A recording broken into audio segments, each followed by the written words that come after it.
She spent 8 months making herself invisible inside one of Chicago's most powerful financial firms. And the moment she stopped hiding, the most dangerous man in the city walked straight to her desk.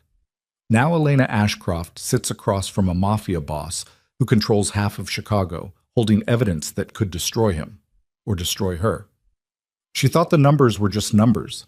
She had no idea they were a death sentence. If you love stories about power, danger, and the kind of love that changes everything, hit like, drop a comment with your city, and let's see how far this story travels. The elevator opened at 7:42 in the morning, and Elena Ashcroft did not look up. That was the thing about her. She had trained herself not to look up, not at the partners when they swept past with their $100 coffees and their selective blindness, not at the senior analyst who smiled at each other across the open floor and smiled at no one else, not at the glass-walled offices where men who'd never made a spreadsheet in their lives signed off on spreadsheets they didn't read. 8 months at Hargrove Capital Management had taught Elena one durable skill that had nothing to do with finance: the art of not existing. She existed only on paper. That was safer. Her desk was in the second row from the back wall, wedged between a support column and a dying potted ficus that nobody had watered since at least March. Her monitor was slightly smaller than everyone else's. Her chair had a wobble on the left rear leg. She had put a folded business card under it on her third day and never mentioned it to facilities. Small adjustments, quiet accommodations. She had made a science of taking up exactly the right amount of space, enough to do the work, not enough to be noticed doing it. The work was what mattered. The work was the only part of this life she actually trusted. On her screen this morning, the Meridian Holdings portfolio reconciliation she'd been running for 11 days. Meridian was a client account that sat at the intersection of three separate corporate entities: Hargrove's Standard Fee Management, a private asset trust registered in Delaware, and a secondary holding structure that ran through what the paperwork called a strategic investment vehicle based out of the Cayman Islands. The account was flagged for quarterly review. The senior analyst assigned to it, Marcus Webb, had signed off on the last 2 quarters without comments. Elena had comments. She had 17 pages of comments, formatted in 11-point Calibri with proper citations, saved in a file she had named, with deliberate blandness, Meridian_review_draft_V. 4.docx. The V4 was not because she had rewritten it 4 times. The V4 was because she had spent 4 versions deciding whether or not to submit it at all. The irregularities were not subtle once you knew where to look. Shell company transfers that moved in multiples too clean to be accidental. Timing patterns across fiscal quarters that implied coordination rather than coincidence. Fee structures that existed in the documentation but not in the corresponding client agreements. Someone had been very careful. Someone had also assumed that nobody would bother to be careful back.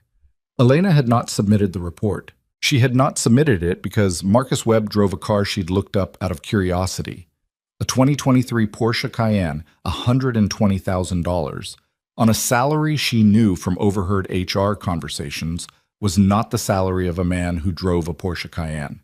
She had not submitted it because Patricia Haltzahalis, the department director who would receive the report, had approved the Meridian account structure in the first place. She had not submitted it because 8 months of watching this office had shown her with absolute clarity that the people with the power to do something about the problem were the same people who had decided there was no problem. She was 29 years old. She had student loans and a studio apartment with a radiator that knocked all winter and exactly one person in her life she would call in an emergency. She had come to Chicago for this job because it was the best offer she'd received out of her MBA program, and because Cincinnati felt like it was slowly swallowing her. She was not here to make enemies. She was here to do the work, build the resume, find a better job at a firm where the culture didn't feel like slow erosion, and leave cleanly. That was the plan. She pulled up Meridian_review_draft_V4.docx for the 16th time and stared at the executive summary. The elevator at the end of the floor opened again. This time, she looked up. Not because she meant to. It was the sound. The usual elevator opened with a soft hydraulic exhale and a ding. This one opened the way a door opens when someone has been waiting on the other side for a long time. A different pressure, a different weight behind it. The executive elevator, the private one, with the brass panel and the card reader. Elena had never seen it open before. 4 men came out first, and they did not look like Hargrove employees. They moved wrong for this environment, too deliberate, too wide in their spacing, eyes moving in continuous slow sweeps across the floor before any of them stepped fully off the elevator. Not security theater, actual security. The kind trained to look for exits first and people second. The floor noticed. Not loudly. There was no gasp. No one dropped anything. But the quality of the noise changed. Keyboards paused a fraction of a second longer between keystrokes. Conversations dropped half a volume register. Heads that had been angled toward monitors subtly realigned. Elena had spent 8 months learning to read this floor's ambient temperature, and right now it felt like someone had lowered the thermostat by 20 degrees without touching the controls. Then Damian Romano walked out of the elevator. She knew who he was the same way everyone in Chicago knew who he was, through a particular combination of financial journalism, careful rumor, and the kind of reputation that didn't require fact-checking because it had calcified into civic mythology. Romano Industries, the West Side real estate empire, the name attached to 3 major infrastructure contracts in the last decade and to 2 separate federal investigations that had concluded with no charges, which people discussed with the specific reverence reserved for things that should have happened and somehow didn't. There were photographs of him in business publications. They did not prepare you for the actual man. He was not what she would have expected from the photographs, which had always shown a composed, groomed figure at podiums and ribbon cuttings. In person, what struck her first was not the quality of the charcoal suit or the controlled way he held himself. What struck her was that he looked like a man who had never once in his life been uncertain about where he was going next. He moved through the open floor the way gravity moves, without apology, without variation, without any acknowledgement that the space he was crossing might belong to other people. Every senior partner who had not been in a meeting was suddenly appearing from somewhere. Patterson from his corner office, adjusting his tie. Kramer from the East Conference Room, face doing something complicated that landed between professional deference and naked anxiety. Hollis herself, Patricia Hollis, who had not set foot on the analyst floor in the 6 weeks since Elena had been trying to get 15 minutes on her calendar, was crossing the room from the stairwell door. None of them reached him. Damian Romano walked in a straight line, and the straight line ended at the second row from the back wall, wedged between a support column and a dying ficus. Elena did not look down in time. He stopped at the exact edge of her desk, not close enough to crowd her workspace, but close enough that there was no ambiguity about who he had stopped for. His eyes were dark, patient in a way that had nothing comfortable in it. The 4 men positioned themselves without being told to, a loose perimeter facing outward. Elena became aware of her coffee cup, which was a gas station travel mug with a dent in the side. She became aware of the post-it note on her monitor that said, Meridian. Check Cayman timing in her own handwriting, in blue ink, large enough to read from where he was standing. He looked at it. She did not move her hand to cover it. Elena Ashcroft, he said. Not a question. A statement of identification, the way you read a name off a document. Her voice, when it came, was steadier than she had any right to expect. Yes. You've been running an independent review on the Meridian Holdings account. Again, not a question. Patricia Hollis had gone very still somewhere behind and to Elena's left. Marcus Webb, whose desk was 3 rows up, had stopped typing with a completeness that felt final. I was assigned the quarterly reconciliation, Elena said. Standard procedure. Standard procedure was signed off 3 weeks ago.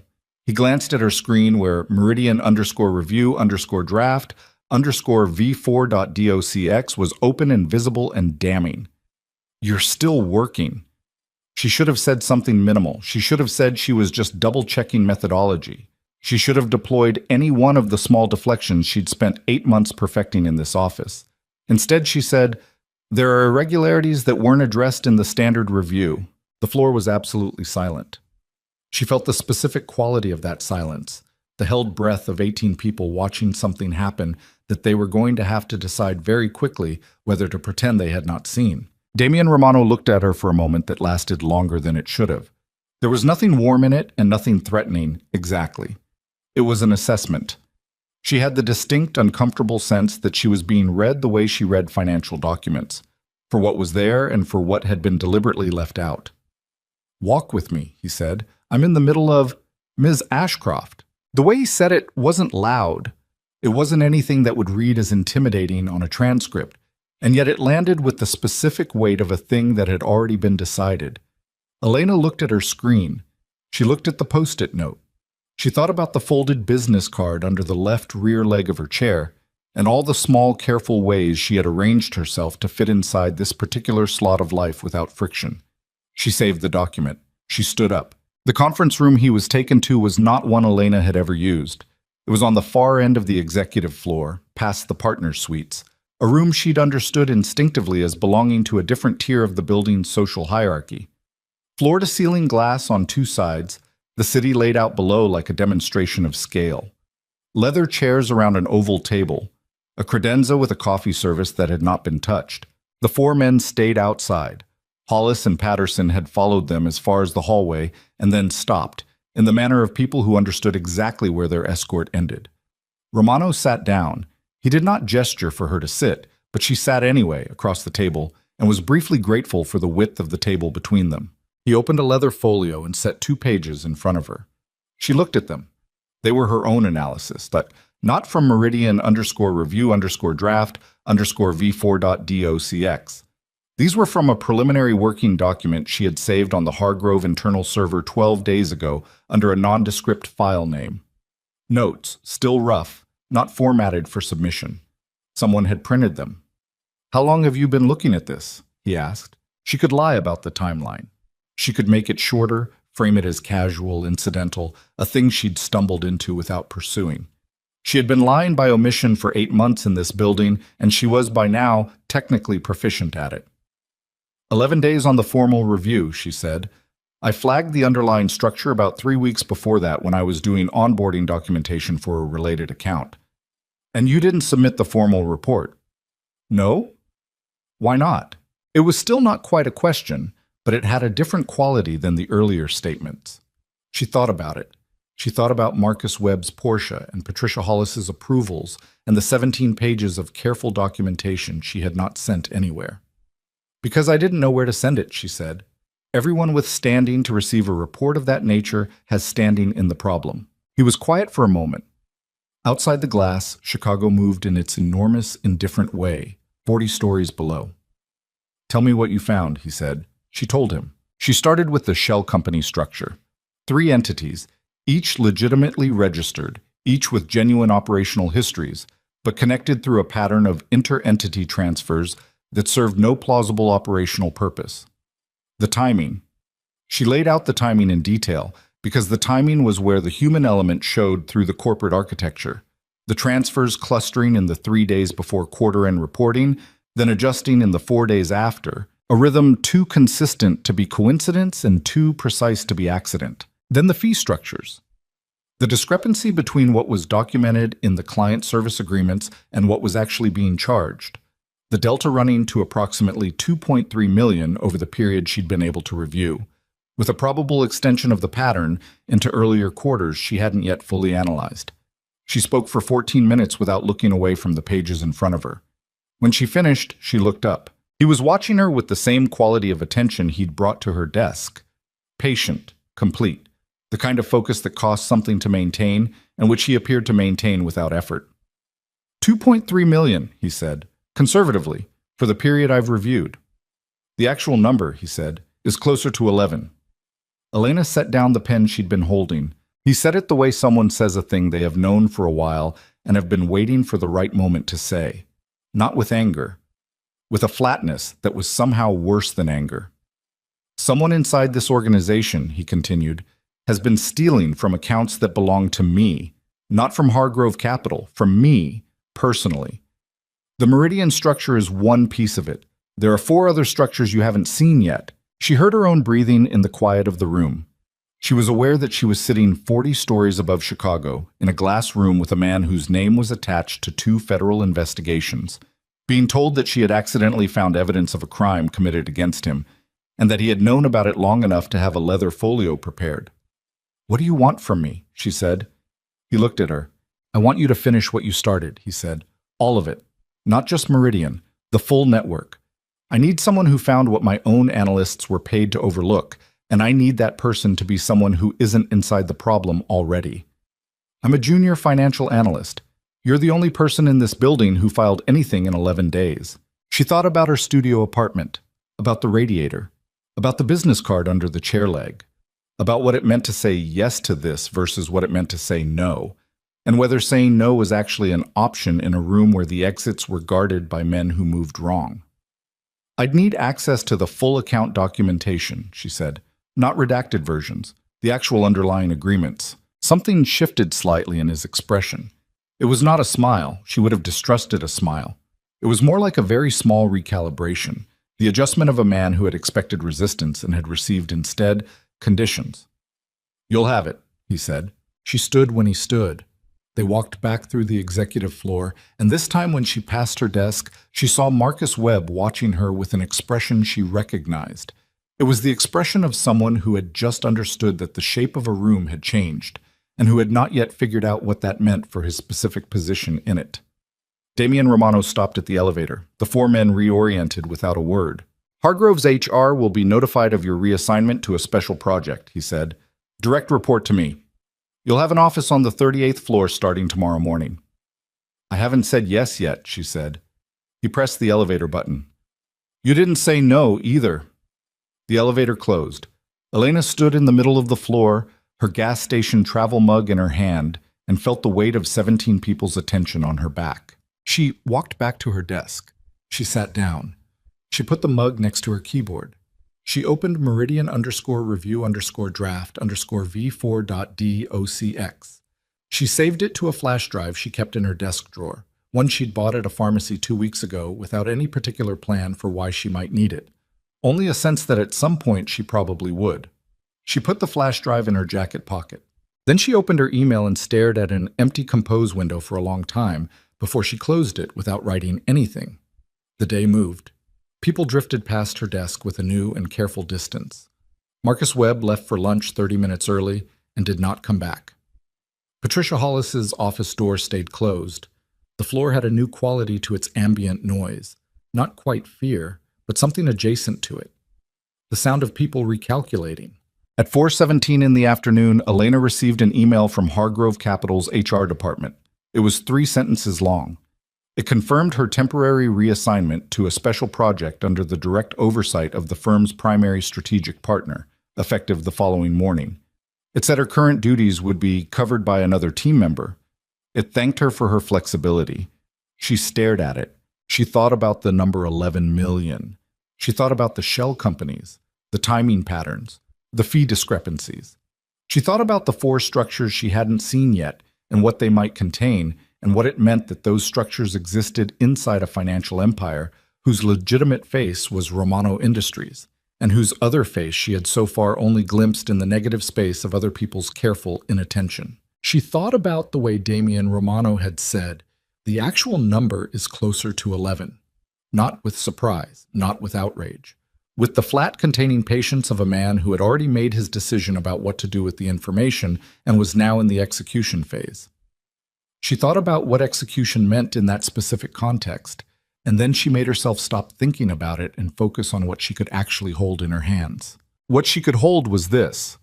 Someone inside Romano's organization had stolen $11 million and structured the theft through accounts that ran through this firm, through Marcus Webb's careless sign-offs and Patricia Hollis's original approvals. Someone had done it carefully, over time, with enough operational sophistication to obscure it from every layer of institutional review, except a junior analyst who ate lunch alone and had too much time and too little self-preservation instinct. The theft was real. The evidence was real. The man who owned the stolen money was real, and he had walked directly to her desk this morning with a printed copy of her private working notes. She closed her email.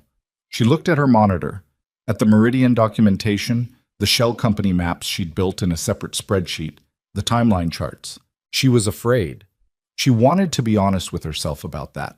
Not the sharp, adrenaline kind of afraid, the slower kind. The kind that settles in the stomach and stays there, adjusting its weight as new information arrives, reminding you with every heartbeat that you have put your hand on something that was not supposed to be touched. But underneath the fear was something else, something she had less practice naming. She had found something that everyone with more power than her had chosen not to find. She had built 17 pages of documented, sourced, cross-referenced evidence that pointed cleanly at a crime, and she had built it alone, in the margins of her assigned work, because the numbers had refused to add up, and she was constitutionally incapable of leaving numbers that didn't add up. $11 million. 4 more structures she hadn't seen. She picked up her bag. She shut down her monitor. She walked to the elevator, the regular one, not the brass panel one, and rode it down 40 stories to the street. Outside, Chicago was doing what Chicago did in October. Gray sky pressing down hard, wind off the lake with teeth in it, the smell of rain that hadn't quite committed yet. She stood on the sidewalk for a moment, collar up, her hand around the flash drive in her pocket. Her phone buzzed. Unknown number. She answered. Ms. Ashcroft. A voice she didn't know. Male, even. Bureaucratic. Mr. Romano would like to confirm that you'll be available at 7 tomorrow morning, 38th floor. She looked up at the building. 40 stories of glass and steel, darkening in the afternoon light. Tell him yes, she said. She started walking toward the L station.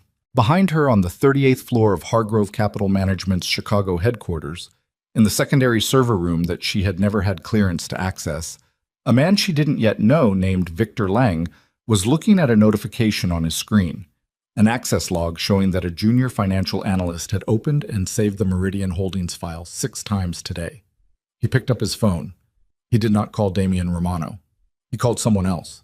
And 3 blocks away, Elena Ashcroft walked into the wind with 11 million reasons to be afraid, and 17 pages of evidence that she had no idea were already a target on her back. The 38th floor smelled different from the analyst floor. Elena noticed it the moment the elevator opened at 6:58 in the morning, 2 minutes before she'd been told to arrive, because she was constitutionally incapable of being late, and this morning especially, she had not wanted to give anyone a reason to look at her sideways before she'd even sat down. The smell was leather and climate-controlled air, and something underneath both of those things that she couldn't name precisely, only register as the smell of a space where consequential decisions got made, and the consequences were not abstract. The floor was half the size of the analyst floor. No open bullpen. A corridor with 4 closed doors on each side. All of them dark wood with no nameplates. At the far end, a corner office with floor-to-ceiling glass on 2 sides. The same view as the conference room yesterday, Chicago spread out like a circuit board, the lake a hard gray line at the eastern edge. A woman was waiting for her at the elevator.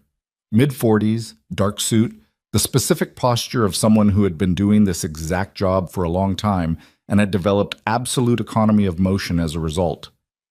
Ms. Ashcroft? I'm Carla. No last name. I'll show you your workspace. The workspace was the second door on the left. It was larger than her entire apartment's living area. It had a desk that did not wobble, 2 monitors already powered on, and a stack of bound document files approximately 8 inches thick sitting centered on the blotter. The files Mr. Romano authorized, Carla said. Full account documentation on 4 additional structures. Access credentials for the restricted server partition are on the top page. She looked at Elena with a neutrality so complete it had its own texture. Mr. Romano will meet with you at 9. Elena set her bag down. She looked at the stack of files. Is there coffee? She said. Down the hall, left. Carla left. Elena sat down, moved the top file off the stack, and started reading. By 8:40, she had a headache behind her left eye, and 3 pages of handwritten notes, and the specific feeling she got when a pattern she'd suspected turned out to be both correct and significantly larger than she'd anticipated. The 4 structures were variations on the Meridian model. Shell companies, offshore accounts, inter-entity transfers timed to quarter-end windows. But they were more sophisticated. Whoever had designed Meridian had learned from it, or Meridian had been the prototype, and these were the refined versions. The operational logic was tighter.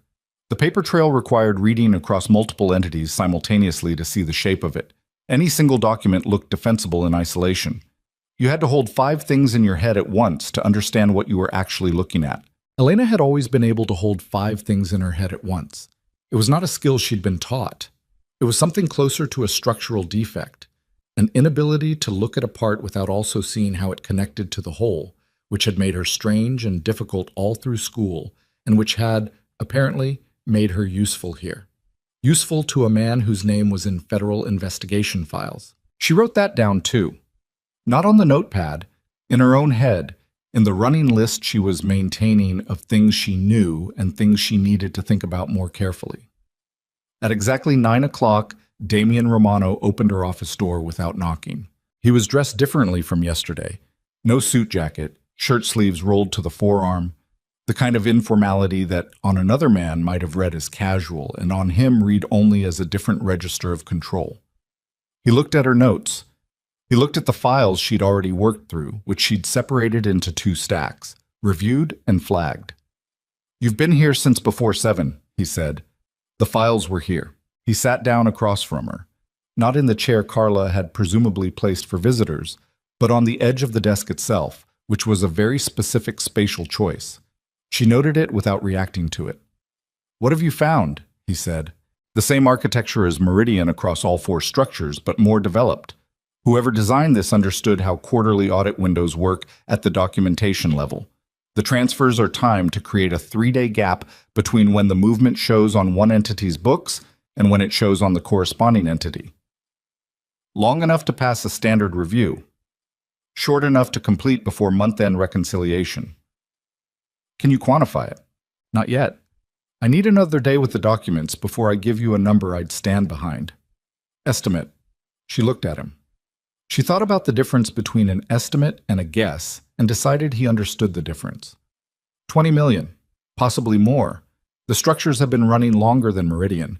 One of them has documentation going back 4 years. The room was very quiet. 4 years? He said. Yes. He stood up from the desk. He walked to the window and stood there with his back to her for a moment, looking at the city, and in that moment Elena saw something she hadn't expected.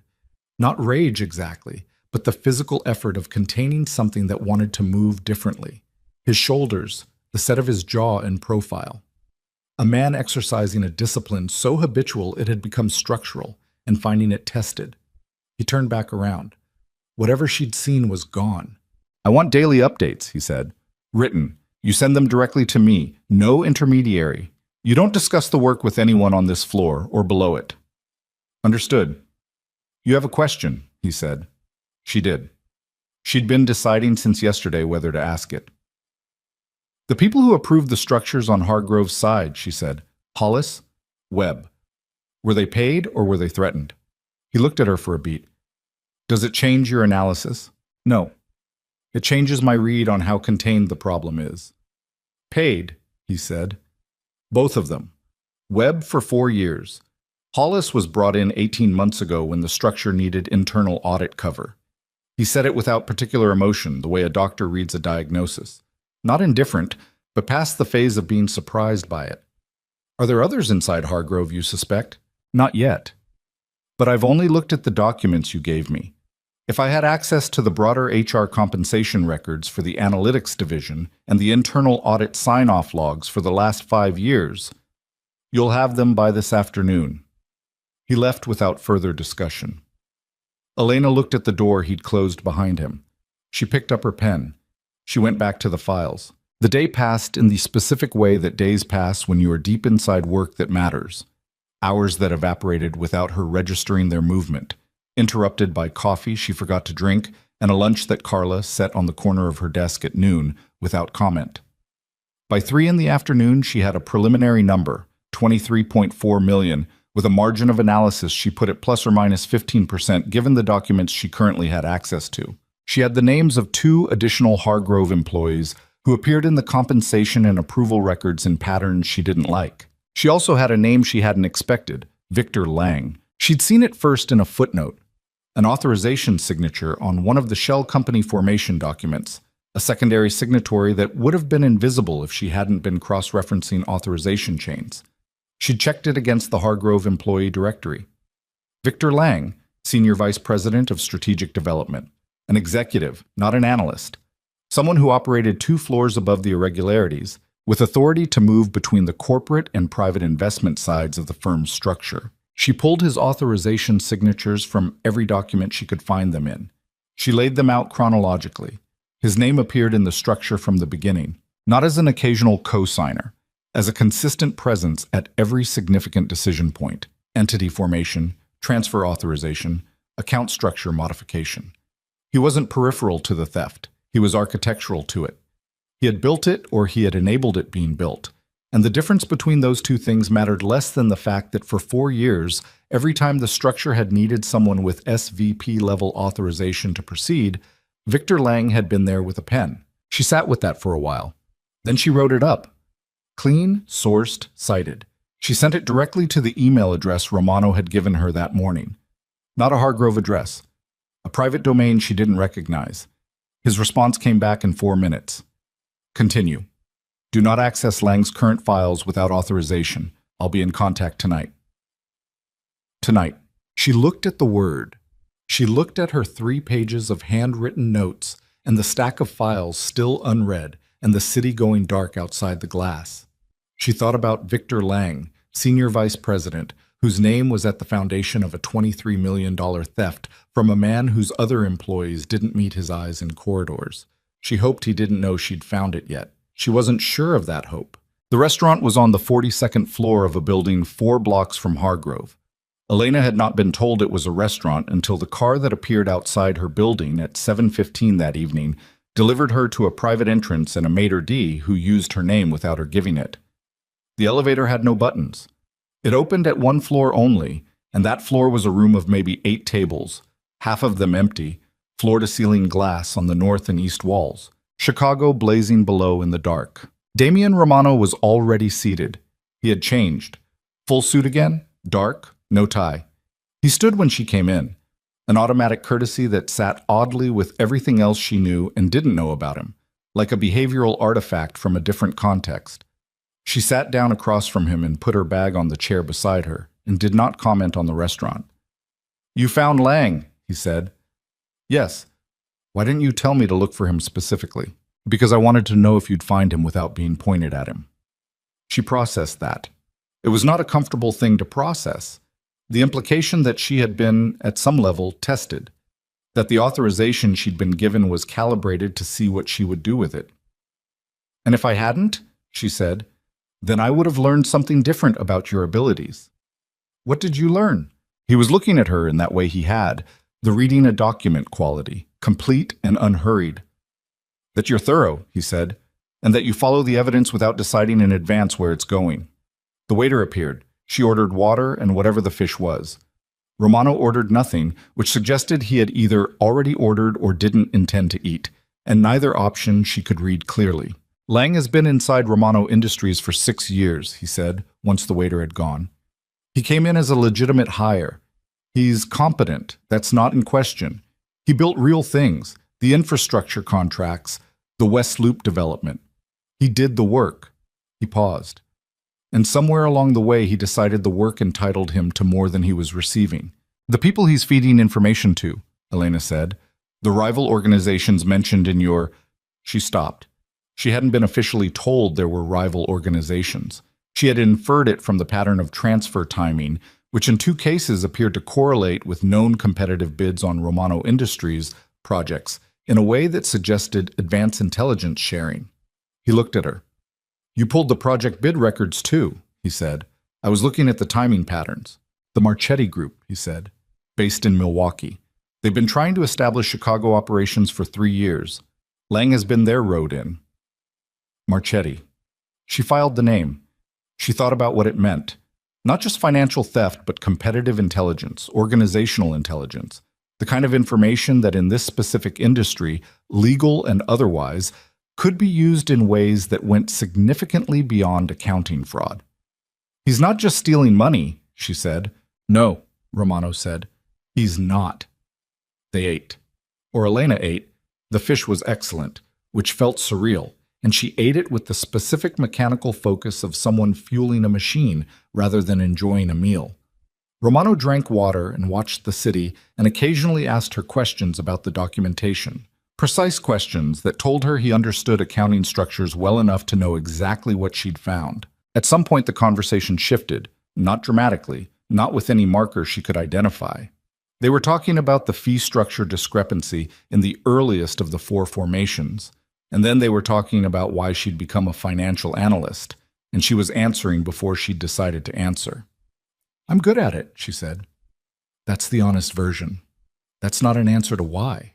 The longer version is that I grew up watching my mother's finances get mismanaged by people who were supposed to be helping her. After my father left, she was working 2 jobs and trusting people with what she managed to save. And they were... She stopped. She lost most of it, twice, to people who were technically doing everything legally. He was listening. "I thought if I understood how it worked from the inside," she said, "I could at least make sure it didn't happen again. To her. Or to people like her." She heard herself say it and felt the specific embarrassment of having said something true in a context where it didn't entirely belong. "And then you ended up here," he said. "And then I ended up here."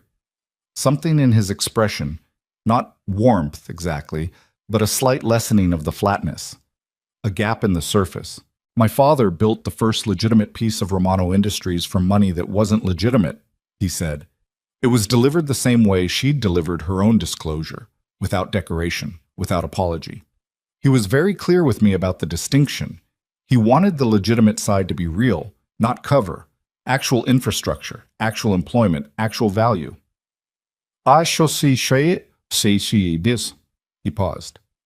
He was also very clear that the other side was what made the legitimate side possible, and that I would have to decide what to do with that inheritance. "What did you decide?" she said. He looked at her. "I'm still deciding," he said. The car took her home at 10:30. She sat in the back seat watching the city move past and thinking about Victor Lang's signature at the bottom of a Shell Company formation document dated 4 years ago, and about a man 40 stories above Chicago who was still deciding something about his own life, and about the flash drive in her jacket pocket that she had not yet decided what to do with. She got home. She locked the door. She checked it twice. She did not sleep well. The next 3 days moved in a pattern. Early mornings on the 38th floor, days buried in documents, evenings that ended later than she planned. The work expanded as she'd expected it to. Each answer generated 2 adjacent questions. Each confirmed structure implied related structures.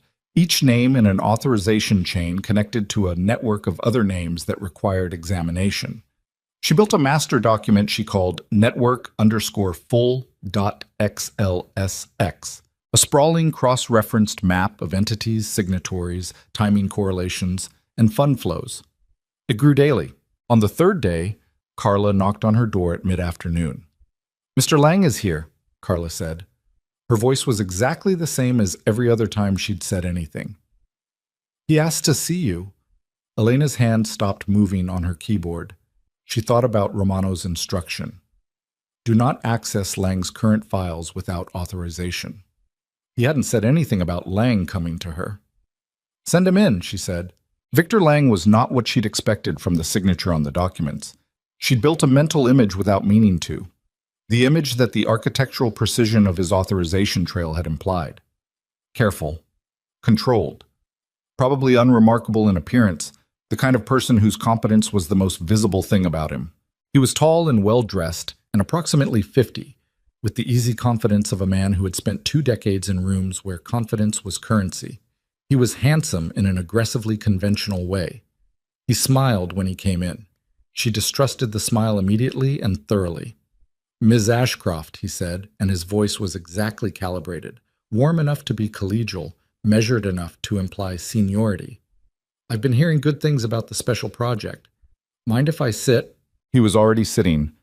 "What can I do for you, Mr. Lang?" she said. "Victor, please." He looked around the office with the relaxed proprietary ease of a man who had been on this floor longer than she had and wanted her to feel that. "I wanted to introduce myself. Given that you're now working so closely with Damien's core accounts, it makes sense for us to be acquainted. I manage a significant portion of the strategic investment side. Our work will overlap." "I was told to direct questions to Mr. Romano directly," she said. "Of course, absolutely." He smiled again. The smile did not move the upper part of his face. "I'm not here to interfere with your process, just collegial introduction. How are you finding the work?" "Complex," she said. "It always is at first." He leaned back. "Damien has a very particular way of structuring his holdings. It takes time to develop the intuition for it. A pause, small and precisely placed. What accounts has he had you looking at so far? She looked at him. She thought about his signature at the bottom of a shell company formation document. She thought about $23 million in 4 years and the Marchetti Group in Milwaukee and what Rodin meant in concrete operational terms. I'm not in a position to discuss the scope of the project, she said. I'm sure you understand. The smile stayed. Something behind it shifted by a fraction. Of course, he said. Professional discretion. I respect that. He stood. He buttoned his jacket. He was entirely composed and entirely readable to her in this moment, which was the most frightening part. She could see the calculation happening, the assessment, the rapid, quiet conclusion being reached behind the collegial surface. We'll talk again soon, I'm sure. He left. Elena sat very still for approximately 30 seconds. Then she opened a new email to Romano's private address and typed 4 words. Lang just visited me. The response came in 2 minutes. Don't be alone on that floor after 6. I'm sending someone. She looked at the email. She looked at the door Lang had closed behind him. She pulled network_full.xlsx back up on her screen. She looked at his name, appearing 14 times across the authorization chains. 14 times, over 4 years, signing documents that built a structure designed to drain $23 million from a man whose organization had a very specific way of handling people who stole from it. And now he'd come to look at her face. She understood what that meant. She understood it the way she understood numbers, not emotionally, first, structurally. He had come to see what she knew, and the fact that he'd come meant he already suspected she knew enough to matter. Her phone buzzed on the desk. Unknown number, same as the first call. She answered. Ms. Ashcroft. Not the same voice as before. This one she recognized. Don't leave the building alone tonight. Use the private exit on the 36th floor. Carla will show you. Mr. Romano. Lang made a call 20 minutes after he left your office, he said. We intercepted the number.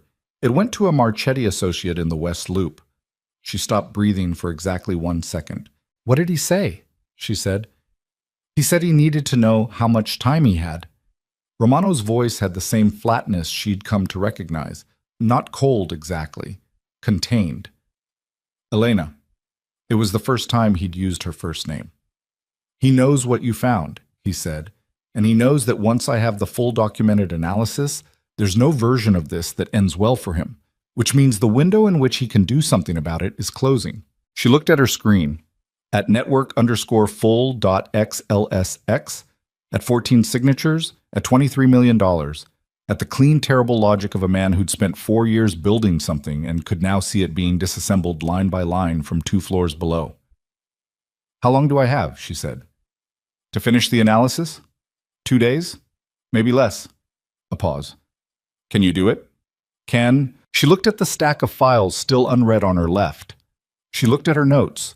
She thought about the business card under her chair leg downstairs, and the flash drive in her pocket, and her mother's savings going twice into the hands of people who had been technically legal about taking it.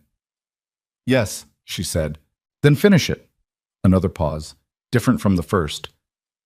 And Elena, when this is over, there are things I need to tell you. About what this organization actually is, about what you've walked into. She had known, in the way you know a thing you haven't let yourself fully articulate yet. She had known from the federal investigation files, and the men who moved wrong, and the private elevator, and the specific way 40 floors of Chicago went quiet when he walked through them. She had known, and she had kept working anyway. I already know, she said. You know the surface, he said. You don't know the depth. The line went quiet for a moment. Outside her window, Chicago burned orange and white in the dark, enormous and indifferent, 40 stories below.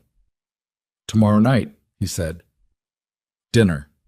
I'll tell you everything. She almost said, that's not necessary. She almost said, I just need the documents. She almost said any one of the careful, distancing things she would have said a week ago to keep herself exactly the right size for whatever slot she occupied. All right, she said instead. She hung up. She looked at her door. Down the hall, somewhere behind one of the dark wood panels, she heard the soft sound of the private elevator opening. The one with the brass panel and the card reader, the one she'd watched open for the first time 4 days ago and which had brought her here, to this office, to this desk, to a name in a spreadsheet that was now a man who had been in her chair 20 minutes ago, calculating how much. She finished the analysis at 11:47 the following night, not 2 days. 1. She had not gone home. Carla had left a blanket on the corner chair at some point after midnight, and Elena had not used it, but she'd registered it. The small practical acknowledgement that this was now the kind of work that did not stop for sleep. She'd sent the final version of network_full.xlsx to Romano's private address at 11:47 with a cover document that was 11 pages of sourced, cited, cross-referenced findings. 23.1 million, confirmed, 4 structures. 14 authorization signatures belonging to Victor Lang, 2 additional Hargrove employees. A transaction timeline running back 51 months. She'd attached the flash drive contents too. Everything she'd copied on the first day, before she'd known the full shape of it. His response came at 11:52. Good work. Car at your exit in 10 minutes. Tomorrow night still stands. She looked at that for a while. Then she shut down both monitors, put on her jacket, picked up her bag, and walked down the hall toward the 36th floor exit the way Carla had shown her, taking the route that avoided the lobby, avoiding the places where a man who'd made a phone call to a Marchetti associate would expect her to be. The car was there. She got in. She did not look at her phone again until she was inside her apartment with the door locked and the chain on. And then she sat on her couch in her coat and stared at the opposite wall for a long time without doing anything in particular. She thought about what Romano had said. You know the surface. You don't know the depth. She thought about tomorrow night. She thought about Victor Lang sitting in her chair, smiling with the bottom half of his face, calculating. She set her alarm for 6 and did not sleep until after 3. And when she slept, it was the bad kind, thin and full of numbers that wouldn't balance. The restaurant was different this time. Not a public venue. Private. A floor of a building in River North that appeared from the outside to be a residential tower. The elevator opened into a room that felt like someone's home. A long dining table, a kitchen visible through an open doorway, art on the walls that looked chosen rather than installed. The city was still there through the north-facing windows, but at a different angle, less demonstrative than the 42nd floor view, more intimate in the way that things you don't show everyone are intimate. Damian Romano was standing at the window when she came in. He turned when he heard her. She had, over the previous 5 days, built up a working model of him assembled from observation, the controlled authority, the patience that was not gentleness, the specific economy of a man who had learned that most movements were optional. The model had been functional. It had allowed her to operate in his proximity without the kind of distraction that proximity to someone like him produced in most people. Standing in this room, in this light, with the Chicago night behind him, she felt the model's limitations acutely. You finished early, he said. The structure was coherent once I had the full document set.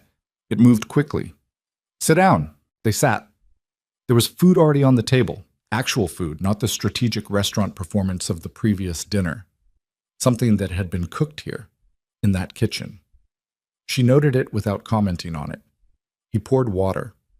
He did not perform hospitality and did not require her to perform appreciation of it, which she found she was grateful for. I'll tell you what this organization is, he said, and then you can decide what you do with that information. She looked at him. You're giving me a choice? I'm telling you what the choice costs, he said. That's different. She waited. He told her. Not everything. She understood as he spoke that there were depths below the depths he was describing, levels of the organization that he was summarizing rather than detailing, partly from discretion and partly, she thought, because some of it was not narratable in the abstract. You had to have been in certain rooms to understand certain things. But he told her enough. The criminal organization that existed alongside Romano Industries, the territories it operated in, the enforcement structures, the alliances and the enmities and the specific geography of Chicago's criminal landscape as it had existed for 30 years and as it existed now under his management. He told her how he had inherited it. Not chose it, inherited it. The distinction he drew was precise, and she believed it was real. He told her what it meant that Victor Lang had been feeding information to the Marchetti Group for 4 years. Not just the money, the intelligence, organizational structure, personnel. The locations of things that should not have locations known outside the organization. He didn't just steal from the accounts, Elena said. She heard her own voice coming out flat. He was building them a map. Yes. A map of what? Romano looked at her steadily. Of everything they'd need to move against us when the time was right. She sat with that. The number 23 million reconfigured itself in her understanding. It was not the crime, she realized. It was the financing. Lang had been moving money out of Romano's organization and into Marchetti's operational fund, building the war chest for whatever came next while simultaneously providing the intelligence to make it effective. When? She said. We don't know the timeline. That's what I need to determine before I move against him. He paused. The analysis you finished last night. That gives me the financial evidence. It documents the theft. But it doesn't tell me how far the operational intelligence sharing went, or who inside the organization he's been talking to. You think there are others? Lang didn't operate this alone for 4 years without internal support. Someone with physical access to operational files. Not a financial person, someone closer to the ground. The dinner went quiet for a moment. Elena ate. She was aware of the specific strangeness of eating a meal someone had cooked in a kitchen 20 feet away while discussing the architecture of a criminal conspiracy. And she was aware that the strangeness had a shorter half-life than she would have predicted a week ago. She was adjusting to things faster than was probably advisable. What happens to Lang, she said, when you move against him? Romano looked at her. He did not answer immediately, which was itself an answer of a kind. I need you to understand something, he said. The world you've been working inside this week, it doesn't resolve the way corporate fraud resolves. There's no filing with the SEC. There's no referral to a compliance committee. I know that. Do you? She put down her fork. She looked at him directly. I found evidence of a $23 million theft from a criminal organization committed by a man who has been building an intelligence package for a rival criminal organization for 4 years. I'm not confused about what category of problem this is. Something shifted in his face. The same fractional gap in the surface she'd seen the night before.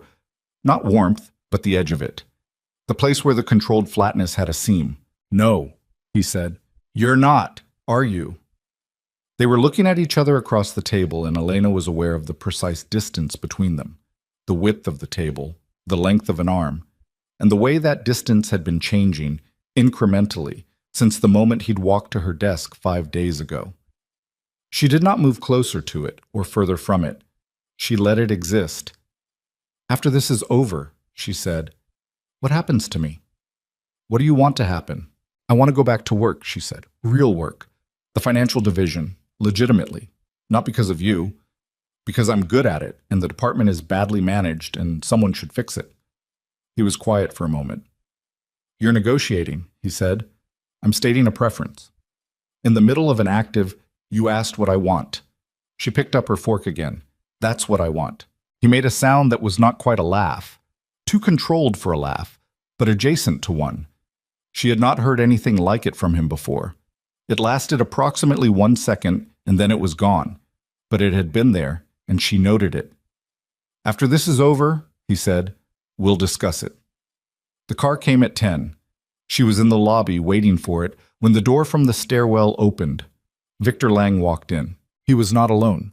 2 men behind him, neither of whom she recognized, both of whom had the same quality of movement as Romano's security.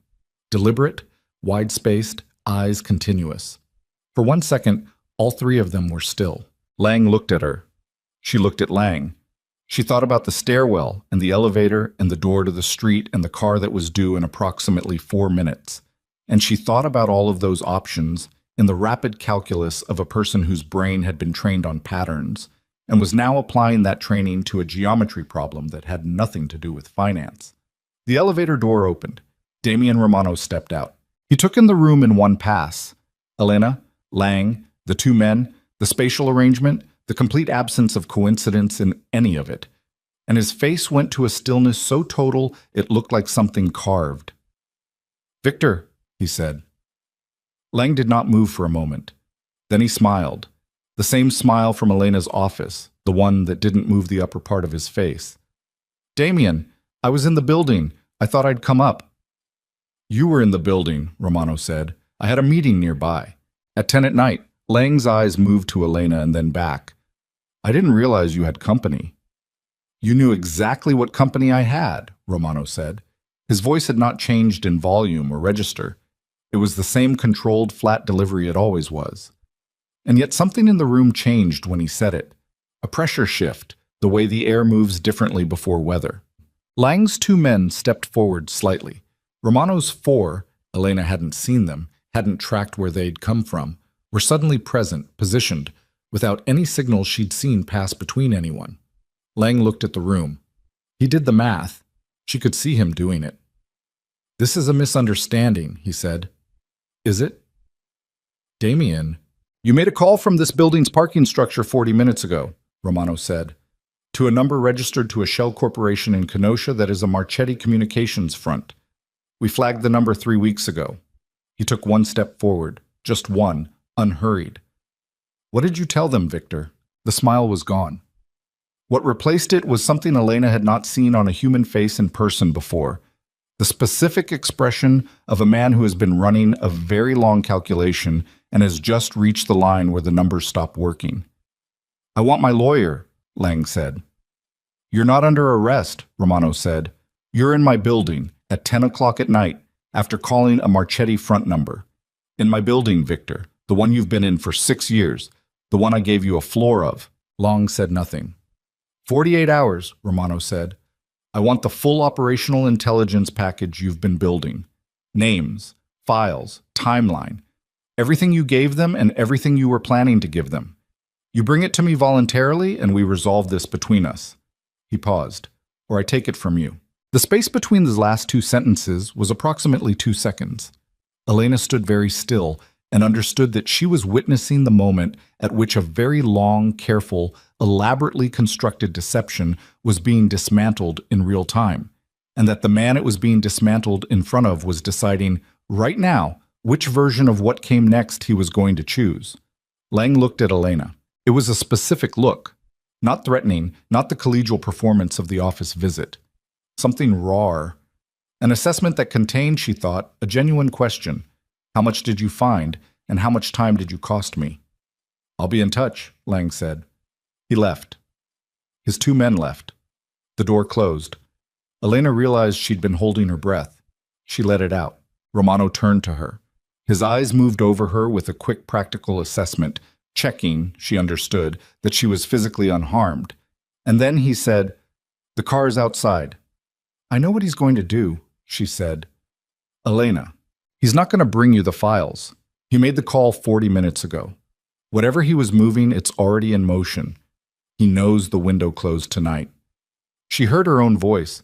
Steady, she was surprised to find. Level. The same voice she used when she had to deliver findings she didn't want to deliver. "You won't get 48 hours. He'll run or he'll accelerate.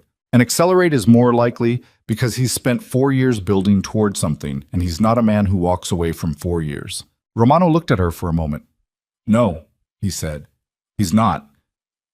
The car took her home.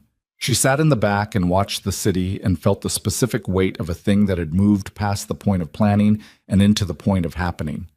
She went upstairs. She unlocked her door. She did the chain. She sat on her couch. Her phone buzzed. Not Romano's number. A number she didn't know. She let it ring. It rang again. She answered. Ms. Ashcroft. A voice she didn't know. Smooth, even, with a faint regional accent she couldn't place immediately. Midwest, but not Chicago. "My name isn't important. I'm calling on behalf of some people who have an interest in the work you've been doing for Romano Industries." Her whole body went cold and completely still. "I think you have the wrong number," she said. "Network_full.xlsx, the voice said. 23.1 million, 11 pages of findings, sent to a private address at 11:52 last night. She didn't breathe. "We're not your enemy, Ms. Ashcroft. We're actually in a position to offer you something Romano can't." A pause, calibrated. "Safety. Permanent, guaranteed documented safety. In exchange for 1 copy of the file you sent last night." "I don't know what you're talking about," she said. "Ms. Ashcroft, we've been watching the 38th floor for 3 days. We know what you built. We know what it documents. We know that Romano now has a weapon that can destroy our operation before we're ready, and we know that weapon came from you." Another pause. "We're not asking you to betray him. We're asking you to save yourself. There's a difference." She said nothing. "You have until 6 a.m., the voice said. "After that, the offer changes shape." The line went dead. Elena sat in the silence of her apartment. The radiator was going, that familiar winter knock, and held the phone in both hands and looked at nothing. The Marchetti group had been watching the 38th floor for 3 days. They had intercepted enough to know the file existed and what it contained. Lang had not built their intelligence package alone. Someone with access to Romano's building systems, his communications infrastructure, had been feeding them in real time. Not just Lang, someone else. Someone she hadn't found in the documents. Someone who was inside Romano's organization right now. Tonight, who knew the analysis was complete. Who knew the dinner had happened. Who might know she was home alone in a studio apartment with a chain on the door and a radiator that knocked. She stood up. She walked to her window and stood to the side of it, not in front of it, and looked at the street below. A car she didn't recognize was parked across from her building. It had been there when she'd arrived. She hadn't noted it then. She was noting it now. She called Romano. He picked up on the second ring. "The Marchetti group just called me," she said. "They know about the file. They know what's in it. They've been watching the building for 3 days, and they have someone inside your organization who's been feeding them in real time." She paused. "They want the file. They gave me until 6 a.m. A silence on the line that lasted long enough that she heard him breathing. "Are you in your apartment?" he said. "Yes." "Is the door locked?" "Yes." "Don't open it for anyone until my people arrive. 20 minutes. A pause. "Elena, the car across the street, silver, 2 occupants. Do not go near the windows." She stepped further back from the glass. "Romano," she said. "Yes." "The person inside your organization." She looked at the street, at the silver car, at the city going about its enormous indifferent business. "It's not just a communications leak, is it? They knew about tonight's dinner. They knew where I'd be, when the car was coming, which building. That's not someone with access to financial records." A silence. "No," he said. "It's not." "Who has access to your physical movements and your personal schedule?" Another silence, different from the first. Heavier.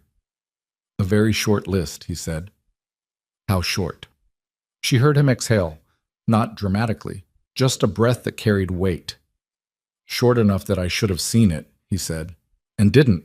She stood in her apartment in the dark, with the chain on the door and a silver car on the street, and 20 minutes until someone arrived who she would have to trust was Romano's people, and not something else entirely. And she understood, fully and without mitigation, what Romano had meant when he'd said, "You don't know the depth." This was the depth, not the financial structures, not the shell companies and the authorization chains and the 23 million. Those were the surface, the part that could be documented, analyzed, filed in an 11-page report with proper citations. The depth was this, a city-sized web of loyalty and betrayal and calculation, and she was now inside it, not observing it from a safe analytical distance, but physically, bodily inside it, in a dark apartment with a chain on the door. And there was no version of the next 6 hours in which she was not already compromised by the fact of her own existence in this story. She had walked into a room she didn't know was a room. She had done it voluntarily, with a flash drive in her pocket, and 17 pages of findings and the particular stubbornness of a person who couldn't leave numbers that didn't add up. She sat down on the floor, back against the wall, below the window line, and waited for a knock on her door. Her phone buzzed again. Not a call. A text from the unknown number. It was a photograph. She opened it. It was a photograph of Damian Romano's private office on the 38th floor, taken from inside the room, at an angle that could only have been from the chair across from his desk. The timestamp was from earlier tonight, while they had been at dinner. Someone had been in that office tonight, and they had wanted her to know it. She stared at the photograph. She stared at the timestamp. She stared at the angle of the shot. Not the room's general layout, not the window view, not anything decorative. The shot was framed on his desk, and specifically on the single physical document she had printed and left there this morning at his request. The final signed cover page of her 11-page analysis, with her name at the bottom, and the date, and she was still staring at the photograph when the knock came. 3 knocks. Measured. Then a voice she recognized, not Romano, but one of the 4 men from the first day, the one who had positioned himself nearest the elevator. She had not known his name until this moment. "Ms. Ashcroft, it's Reyes. Mr. Romano sent me." She got up off the floor. She looked at her door. She thought about the photograph on her phone, the timestamp, the angle of the shot, the signed cover page with her name at the bottom. She thought about a short list of people with access to Romano's physical movements and his personal schedule, and she thought about the fact that Reyes was on that list by definition. She thought about what it meant to open the door and what it meant not to. She opened it. Reyes was alone, mid-30s, compact, the specific stillness of someone trained to be still as a default state. He looked at her face and then passed her into the apartment in one practiced sweep. "Anyone come to the door before me?" he said. "No." "The car across the street. Did it move?" "Not while I was watching." He came inside. He did not ask permission. He went to the window and stood to the side of it the same way she had. Checked the street, checked the car, checked the angle of the building entrance. Professional geometry. Then he turned. "We need to move you," he said. "Mr. Romano's location." "Show me a text from him," she said. He looked at her for a half second, not annoyed, just recalibrating, then pulled out his phone and turned it toward her. "Romano's message, sent 4 minutes ago. Reyes will bring you here. Trust him." She looked at the message. She looked at Reyes. She thought about the photograph again and the short list and all the things she could not verify from inside this apartment. She picked up her bag. "Let's go," she said. They went out through the building's rear door, through an alley she hadn't known existed, into a car she hadn't seen from her window.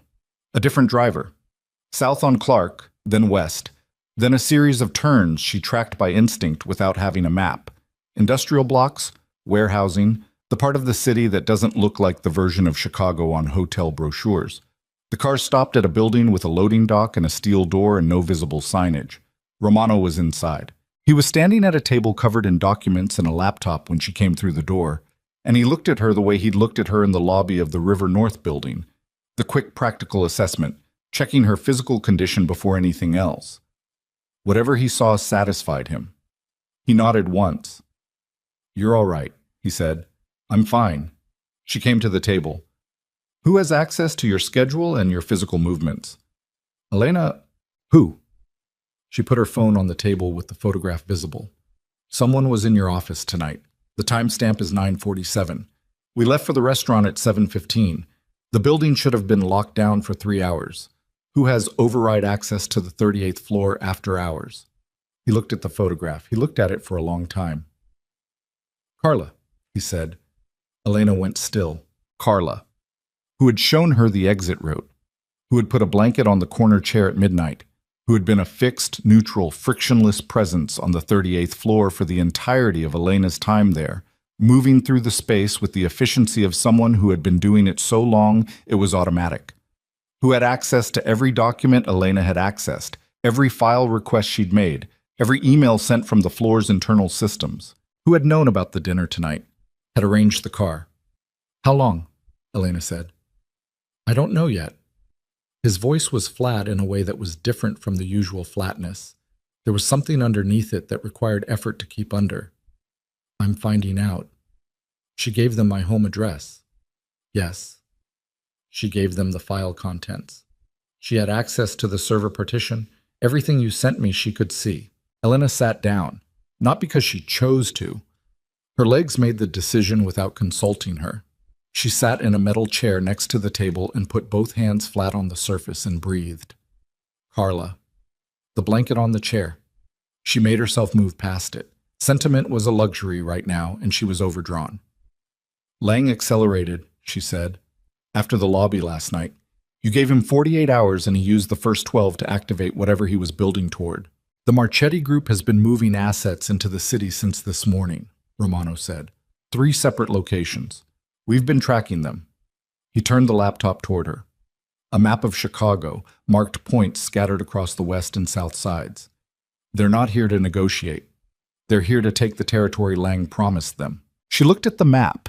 She looked at the cluster of marked points and did the same kind of spatial analysis she'd been applying to spreadsheets all week: pattern, timing, relationship between positions. The warehouse district, she said, south branch of the river. 3 of these points form a perimeter around it. That's our primary storage facility for the south side operation, he said. They're not hitting all your locations. They're hitting the one Lang knew was most critical. She looked up. He didn't just give them a map. He gave them a priority list. Romano's jaw tightened. A small movement, controlled, but she saw it. We have people at the facility, he said. But if Marchetti hits all 3 perimeter points simultaneously, they'll stretch your response. You can't reinforce everywhere at once. She looked at the map again. When? Our best read is tonight. The asset movement patterns suggest they're staging, not settled. He paused. Which means we have maybe 4 hours. The room had 4 other people in it besides her and Romano and Reyes, men she hadn't been formally introduced to, positioned around the space with the deliberate ease of people who were very used to waiting in rooms like this for things to start.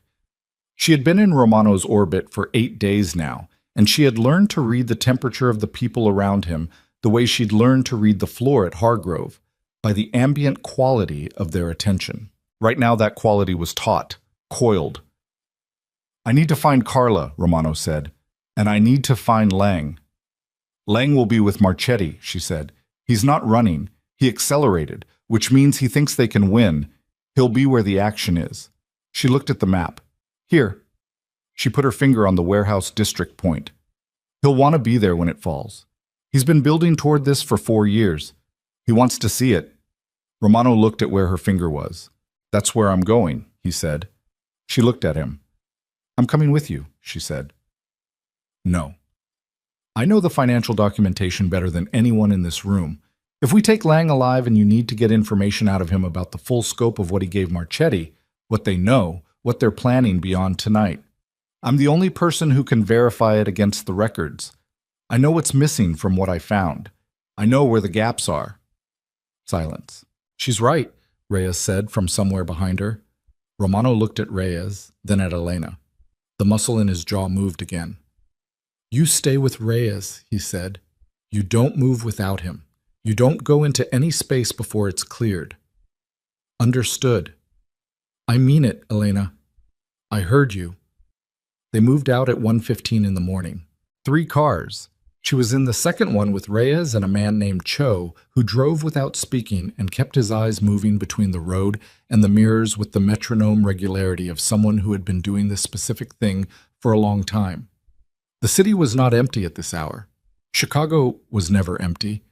But the industrial corridor they were moving through had the particular 2 a.m. quality of a place whose daytime population had entirely evacuated, leaving behind only infrastructure and darkness and the specific smell of the river. Elena sat in the back seat and kept her hands still in her lap and managed her breathing. She thought about Carla and the blanket, and then she stopped thinking about Carla and focused on what was ahead.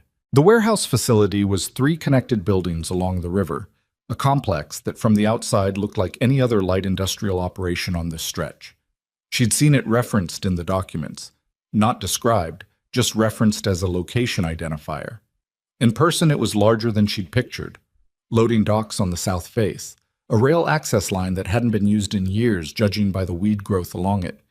Exterior lighting sparse and strategic, enough to see by, not enough to see clearly from a distance. Romano's first car had already stopped a block away. He was out, speaking to 2 men she didn't recognize when their car pulled up. Reyes put a hand on her arm before she opened the door. You hear shooting, he said. You get down and you stay down. You don't try to move toward it. You don't try to help. You get flat and you wait. Okay, she said. I need you to actually mean that. I mean it, she said. She got out. The night was cold and wet, the river smelled heavy, a fine mist that wasn't quite rain moving through the loading dock lights. She pulled her jacket tighter. Romano was 40 feet away. He turned when she came around the car, and for a moment in the dock lights, she saw his face with unusual clarity. The controlled authority still there. Absolutely. But underneath it, something she recognized from the night before. The fractional gap. The seam. He was afraid for something, not for himself. She walked toward him. Reyes stayed at her left shoulder. The perimeter units have engaged at 2 of the 3 points, Romano said to the group when she reached him. His voice was the operational voice, flat, precise, entirely in command. Marchetti is moving the main force here in approximately 20 minutes. They'll expect us to be managing the perimeter and underpopulated at the primary location. He looked at the men around him. We're not. Someone to her right said, Lang? He'll come in with the main force. Let him get inside. I want him inside where there's nowhere to go. He paused. Nobody touches Lang before I talk to him. Understood. The group moved. She stayed with Reyes at the east end of the loading dock, under an overhang out of the light. The waiting was physical. She felt it in her chest, in the shortened cycle of her breathing, in the way every sound in the surrounding dark registered as larger than it probably was. A chain somewhere. The river. The distant city noise that never fully stopped. Reyes stood beside her and was very still. She matched his stillness as best she could. 12 minutes. Then the south face lit up. It was not what she expected. Not a Hollywood explosion, not a dramatic breach. It was several things happening simultaneously. Headlights cutting through the loading dock entrance. Voices that were not Romano's people. The sharp, flat sounds of a physical confrontation somewhere inside the building that she felt rather than heard. Then the lights inside the facility came on. All of them, suddenly, flooding the interior and the dock. And she understood that was Romano's doing, stripping away the darkness that the incoming force had been counting on. Reyes moved her back against the wall. Stay here, he said, and went forward to the dock entrance, and she stayed. She stayed against the wall and listened to the sounds from inside the facility resolve into something she could partially parse. There were shouts, the sounds of movement that was not careful, the specific quality of a space where a large number of people were moving fast in a confined area and making contact with things. She kept her breathing even. She kept her eyes on the dock entrance. Victor Lang came through it at a run. He came through the dock entrance fast and wrong. Not the controlled movement of someone executing a plan, but the ungoverned movement of someone whose plan had just catastrophically failed. His jacket was gone. There was blood on his shirt, on the left side, and he was holding his arm against his ribs in a way that suggested something beneath the hand wasn't right. He was looking behind him. He ran directly into Elena. He grabbed her arm before she could move, not intentionally, reflexively, the grab of a man catching his balance. And then he saw her face and went absolutely still. For a fraction of a second, they looked at each other. His face was different from every version she'd seen before. The collegial performance was gone. The calculated smile was gone. What was left was older and raw and very afraid, and underneath the fear was something that surprised her. Not anger at her, something closer to a terrible recognition. You, he said. He was breathing hard, chest heaving, the blood on his shirt spreading slowly. You have any idea what you walked into? Yes, she said. You don't. You think you do. He tightened his grip on her arm, not aggressively. It was more like he needed the contact to stay upright. He's going to use you, and he's going to leave you in the same place he leaves everyone. Let go of my arm, she said. I'm trying to... Let go. He did. He stepped back. He looked at the dock entrance. He looked at Elena. He made some internal calculation she could see moving across his exhausted face. The file, he said. Your analysis. Did you keep a copy? She said nothing. The flash drive, he said. I know you took one. On the first day. He was watching her with the remnant of that original intelligence. Still functional under the fear, still precise. If Romano goes down tonight, you'll need it. And if he doesn't, enough. Romano came through the dock entrance. He was not injured. He was breathing hard, jacket still on, and he moved with the particular quality of a man who has just come out of the most physical version of a confrontation and has arrived at its conclusion. He looked at Lang. He looked at Elena. He looked at Lang's hand, where it had been on her arm, the space between them now. He walked forward and stopped 6 feet from Lang. They looked at each other. Elena had spent 8 days learning the language of Romano's stillness, its registers, its meanings, the difference between contained and controlling and concluding. She had not yet seen this register. This was beyond control. This was a man looking at something he had built over years, that he had trusted, that had been dismantling itself from the inside with a quiet and deliberate patience, and arriving at the end of the long patience required to have not seen it. 6 years, Romano said. Lang said nothing. 6 years, he said again, and the second time was different. Not louder, but deeper. Weighted with something that was not anger exactly, but the foundation of anger, the structural thing beneath it. I gave you a floor of this building, Victor. I gave you the contracts and the access and the room to build real things, not cover real things. You built real things and got real things in return, Lang said. His voice was flat, exhausted, stripped down to its actual material. While you ran this organization from a throne I helped construct. You were paid. I was managed, Lang said, compensated, allocated, assigned a role in an empire I didn't inherit. He was bleeding through his shirt, holding his arm, and he was still arguing with the clean directness of a man who had been saving this argument for years. You didn't build this alone, Damien. Nobody who works for you built it alone. But you're the only one it belongs to. Romano was quiet. So you burned it, he said. I redirected it, Lang said. You put a target on every person in this organization. You gave Marchetti the locations, the names. Romano's voice had dropped in volume, which was worse. You gave them Marcus Henley's home address, Victor. He has a daughter. Something moved through Lang's face, not regret, but the proximity of regret, the awareness of it. Where's Carla? Romano said. Lang looked at him. She came to me, Lang said, not the other way. The silence that followed that sentence had a specific weight. Elena felt it from 8 feet away. She watched Romano absorb it, not visibly, not with any external movement, internally. She could see him absorbing it the way she'd seen him absorb the number 23 million, with the flat, containing patience of a man moving very quickly through a decision that needed to be finished. Where is she? He said. Gone, Lang said. She was gone before tonight started. She's not your problem anymore. He paused. She wanted out. She just needed the exit financed.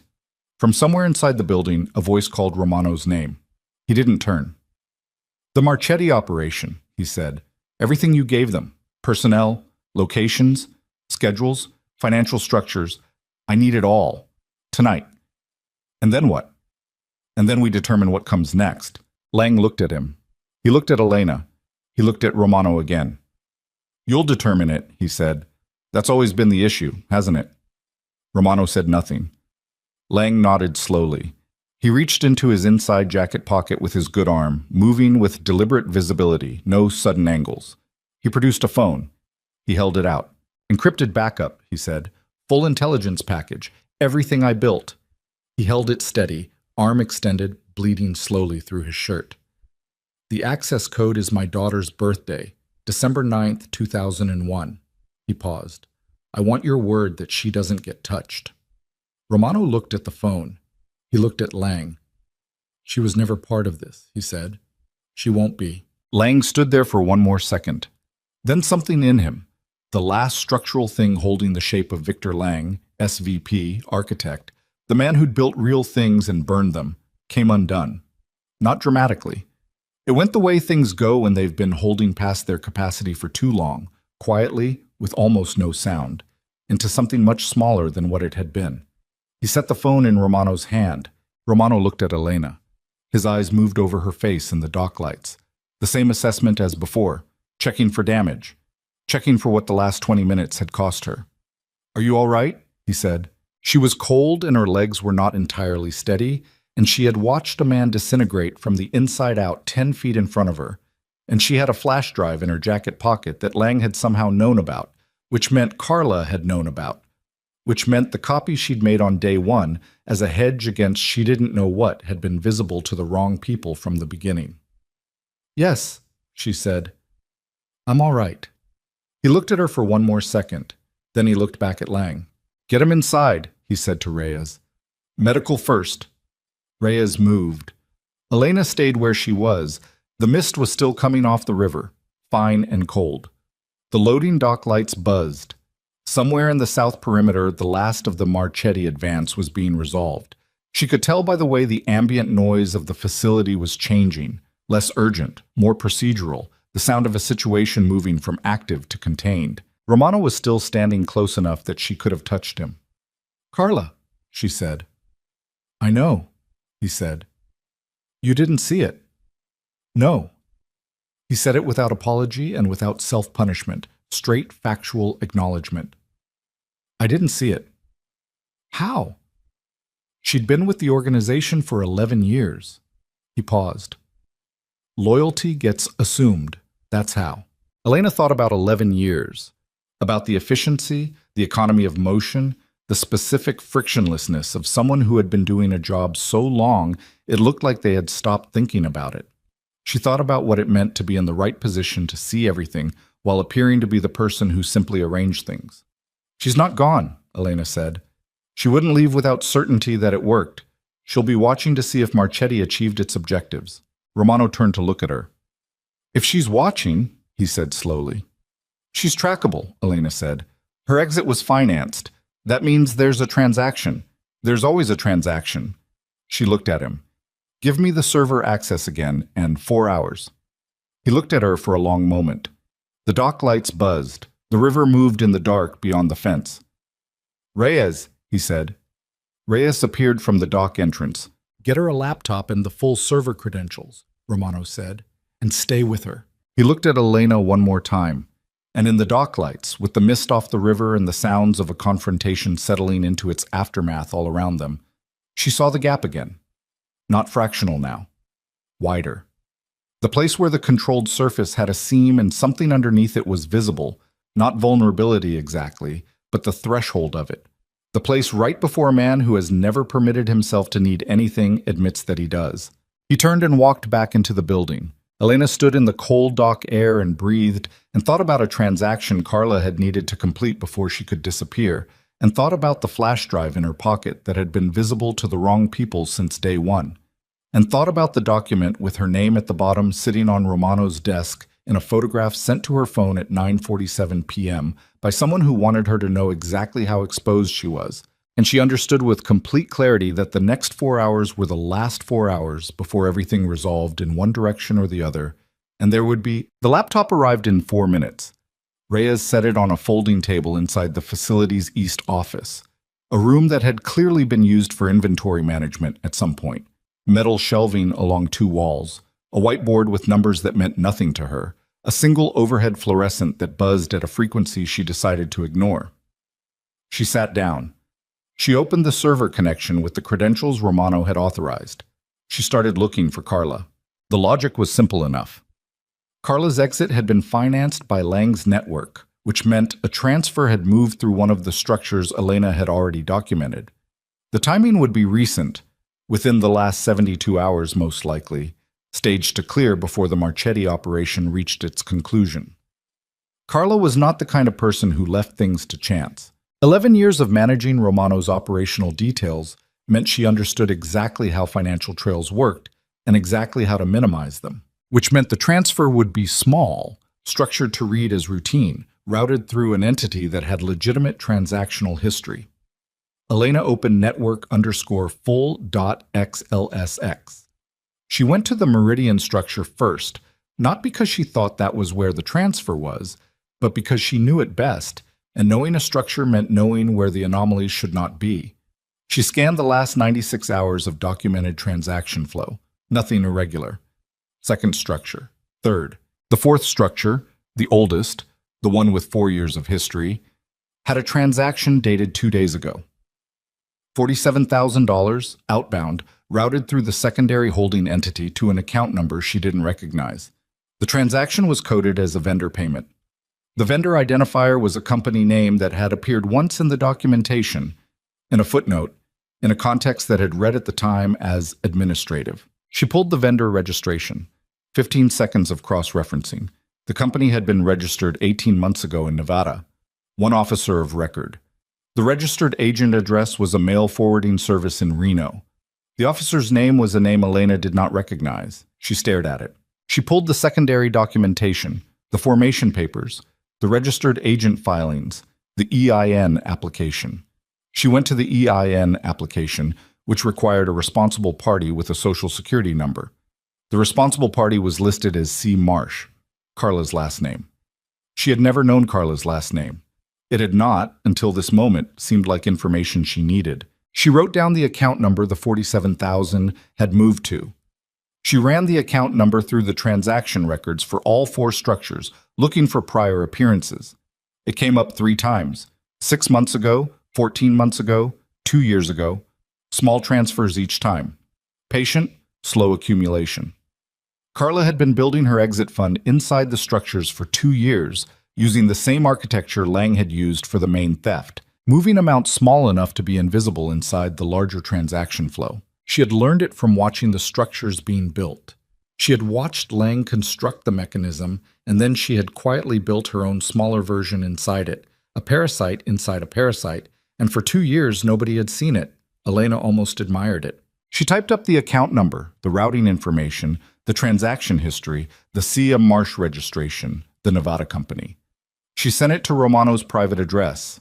She added one line at the bottom: the receiving account will have a linked correspondent bank. 47,000 will have moved again within 24 hours. The correspondent bank can flag the destination in real time if you move now. She hit send. She sat back. Reyes was standing by the door. He looked at her. "Done?" he said. "Done," she said. Romano's response came in 3 minutes. "Good. Stay where you are." She looked at the fluorescent light buzzing overhead. She thought about the 4 years of transactions she'd lived inside for the last week. The shell companies, the authorization chains, the patient incremental theft of $23 million, and whatever it was Carla had accumulated in the smaller version. She thought about the people who had built those structures. Not stupidly, not carelessly, but with genuine intelligence and sustained discipline applied to the project of taking from someone who trusted them. She thought about trust as a structural vulnerability, the way it worked the same as an audit gap, a space in the system where scrutiny didn't reach because the assumption of reliability had replaced it. She thought about Damian Romano, 11 years of daily proximity to a woman he had not scrutinized, and what that said about the difference between the things you see and the things you assume you don't need to look at. She put her hands flat on the table. She was tired in a way that had gone below muscle and bone into something more foundational. 9 days. It had been 9 days since the private elevator opened, and she had looked up from Meridian_review_draft_V4.docx, and every subsequent version of her life had been revised without her consent. She was not the same person who had put a folded business card under a wobbly chair leg and called that an accommodation. She was not sure yet what she was instead. Carla was found at 4:30 in the morning, not by Romano's people, by a bank compliance flag triggered by an automated monitoring request that Elena's account routing information had enabled. The 47,000 had moved to a correspondent account in Toronto within 2 hours of Elena's message, and the Toronto account had a linked wire instruction to a private account in the Cayman Islands, and the compliance flag had caught the wire instruction in the processing queue before it cleared. Romano told her this in the East office at 4:47 a.m. He had come in directly, still in the same clothes, and he sat across from her at the folding table and put his hands on the surface and looked at her with the complete attention she had come to know as his default mode of presence. "She was at O'Hare," he said. "International Terminal. She had a flight to Toronto at 6:15. "She's in custody," Elena said. Not a question. "She will be," he said. "By morning." Elena nodded. "The Marchetti operation," she said, "contained 3 of their people taken. The rest withdrew when it became clear the facility wasn't what they'd been told it was." He paused. Lang's intelligence was 4 weeks old on the personnel deployment at the Southside location. He didn't know we'd moved the primary operations 2 months ago. He gave them outdated information. He gave them what he had. He'd been cut out of the operational briefings for 6 weeks. I'd started to notice the edges of something wrong without being able to name it. He looked at his hands on the table. "If I'd named it sooner—" "You couldn't have," she said. He looked up. "The financial documentation goes back 4 years," she said. "The architecture was designed to be invisible to anyone not specifically looking for it. You couldn't have seen it from inside the operational structure. That's the point of the structure. It's invisible to trust." He was quiet for a moment. "You sound like you've made peace with it," he said. "I sound like I understand the mechanism," she said. "That's different." He looked at her. The fluorescent overhead buzzed. Outside, the first thin light of a Chicago November morning was beginning to do something tentative to the sky above the river. Lang gave us everything, Romano said, the full Marchetti intelligence package, their Chicago operation structure, the 3 other Midwest markets they've been building toward. He was thorough. Even at the end, he was thorough. He's a precise man, Elena said. He was. A pause. He's being moved to a secure location outside the city. He won't be in a position to be a problem. She heard the specific weight of what secure location meant in the context of Romano's world. His daughter, she said. She doesn't know anything. She won't be touched. He said it without hesitation. I keep my word. She believed him. She had 8 days of evidence for the things Damian Romano kept and the things he didn't, and she believed him. What happens to Marcus Webb and Patricia Hollis? She said. Webb is already gone. He left the country 2 days ago. Lang warned him the same night he visited your office. We're tracking him. He paused. Hollis cooperated. She documented everything she'd approved, every payment she'd received. She'll face appropriate consequences. Another pause, careful. Legal ones. Through proper channels. The legitimate side of this organization doesn't settle its accounts the way the other side does. Elena looked at him. Is that a distinction you make deliberately? She said. Or is it just what's practical? He held her gaze. Both, he said. Always both. That's the honest answer. She nodded slowly. Outside, a truck moved through the loading area. One of Romano's people, wrapping up the night's logistics, the organized post-action work of a structure that knew how to clean up after itself. She listened to it and felt the building settle around her, the acute tension of the last several hours releasing incrementally from the walls and the air. You said you were still deciding, she said. He looked at her. About your father's inheritance? She said. What you do with it? You said you were still deciding. He was quiet for a moment. I remember, he said. After tonight, she said. Is the decision any clearer? He looked at the table between them. He looked at his hands. He looked at her with the gap fully present in his expression. Not fractional now, not hidden behind the controlled surface. Open. The most open she had seen him. The legitimate side is real, he said. I meant it when I said that, the infrastructure, the employment, the development. I've spent 15 years building those things because my father was right that they should be real. He paused. But the other side is also real, and it doesn't untangle cleanly. There's no version where I separate them at this point and both survive intact. So what do you do with that, she said. I run it as well as I can, he said. I keep the people in it as safe as I can. I don't expand the criminal side. I haven't expanded it in 6 years. I build the legitimate side until the weight of it is heavier than the other. He paused. And I try not to lie to myself about what I am. Elena sat with that. It was not a satisfying answer. It was not a clean answer. It was the answer of a man who had inherited a complicated thing and was managing it with as much integrity as the thing permitted, which was not very much and was also not nothing. And she found, sitting in a folding chair in a River District warehouse at 5 a.m. with dried adrenaline in her bloodstream and 9 days of compressed experience behind her, that she could hold that complexity without needing to resolve it. She was not sure when that capacity had developed. I want the financial division, she said. He almost smiled. Almost. I know, he said. Not a title. Actual authority.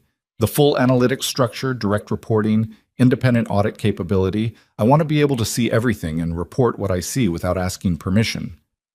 That's a significant ask. You gave a man 6 years on a floor of a building and he stole $23 million, she said.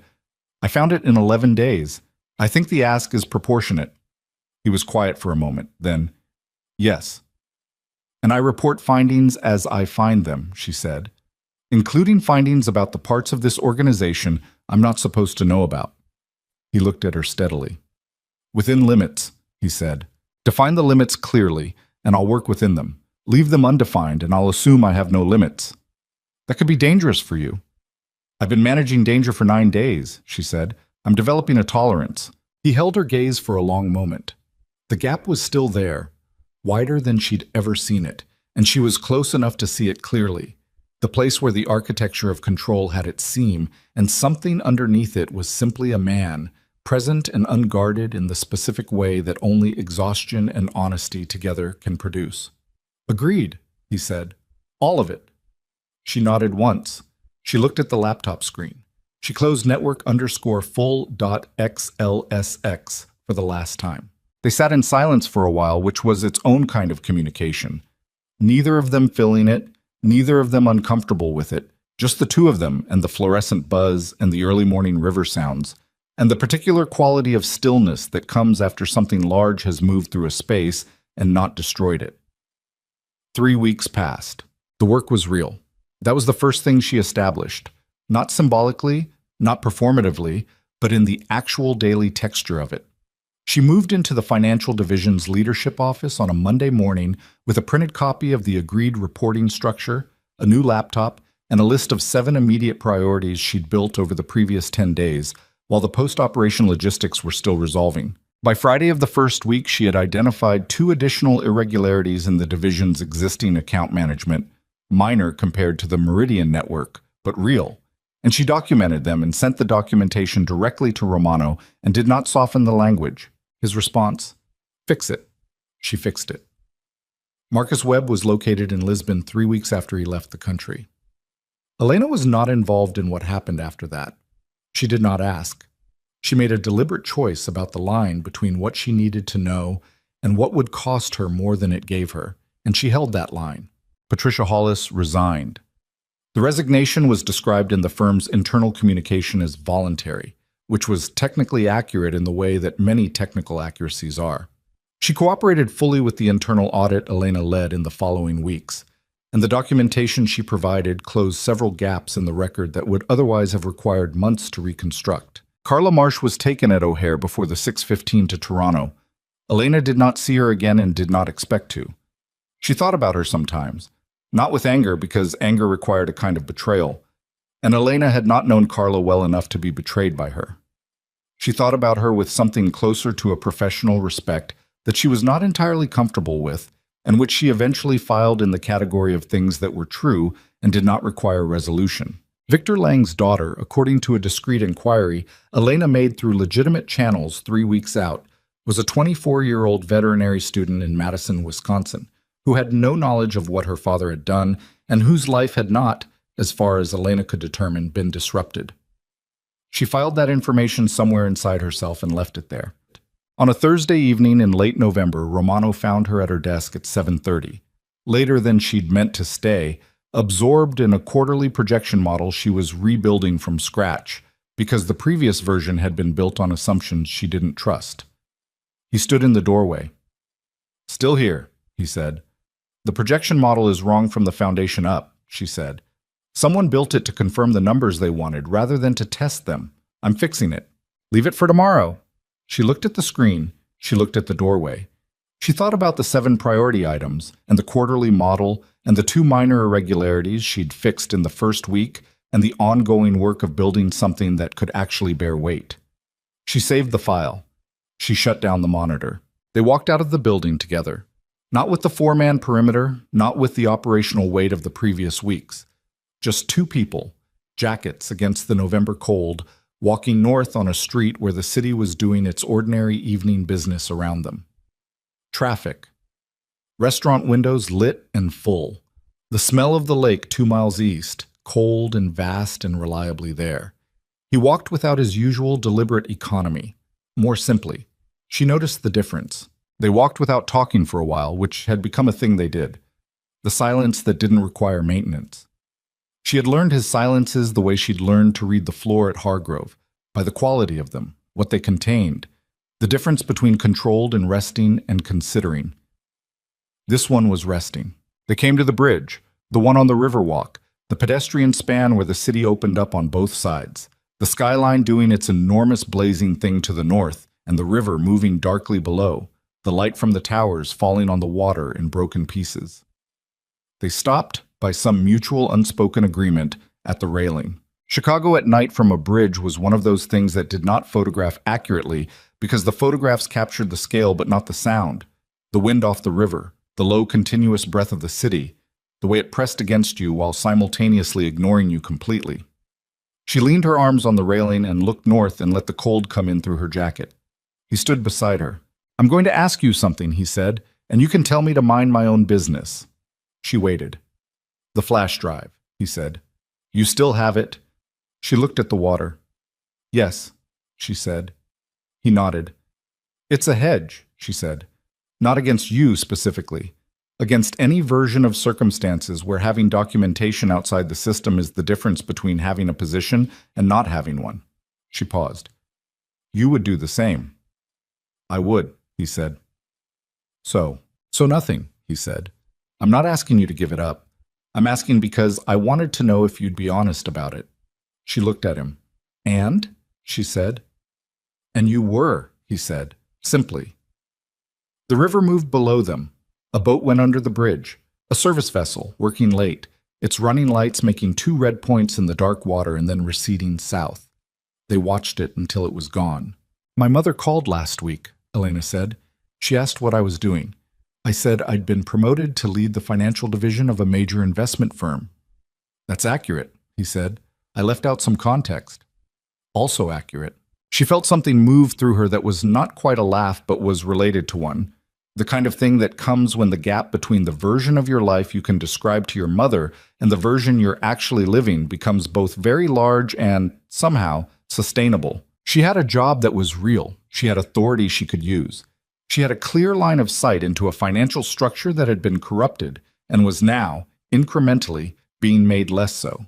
She had chosen this, with her eyes open, in a room with exits guarded by men who moved wrong, and the choice had cost her the invisible life and the wobbling chair in the studio apartment where nothing required her to be anything in particular. What it had given her was harder to name. She was still working on the name. He turned from the railing to face her, which made her turn to face him. The city light was on both of them, the broken orange-white of it off the water.